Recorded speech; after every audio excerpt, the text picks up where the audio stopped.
Estem amb Miquel Jiménez, guionista de ràdio i televisió, periodista, analista polític i tertulià. Autor de llibres com Aventis, de relats breus, El dia que David Niven va venir a esmorzar al Paral·lel i El primer cas de la senyora Dolors. Val més matar un home que perdre un bon costum. El primer que li vam agrair a Miquel Jiménez l'any passat va ser haver ampliat més enllà dels 500 mots el vocabulari d'una cuinera.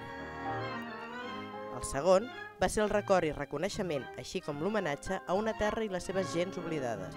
El Berguedà no tan sols és Patum.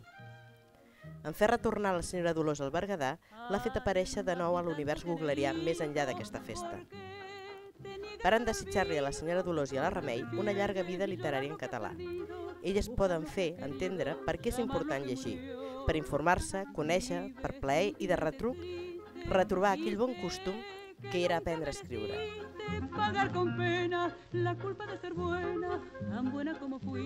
I ningú millor que el propi autor i bon amic, conegut per la seva incansable i incontenible fluïdesa en l'art de la descripció contextualitzada.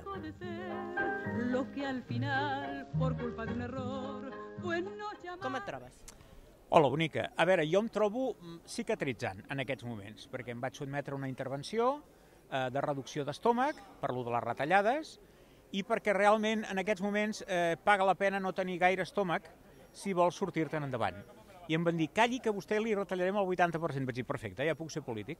I ara tinc un 20% de capacitat estomacal, m'estic refent, gràcies a Déu tot va molt bé, dins del postoperatori normal, i des d'aquí vull agrair molt als metges de Bellvitge, a les infermeres, als saladors, a tota la gent d'allà, que fan una feina fantàstica que no és pas pagada i amb uns mitjans que fa fredar, perquè cada vegada són més minsos. I tu com estàs? Jo perfecte. Ara molt ben acompanyada. Et veig molt bé.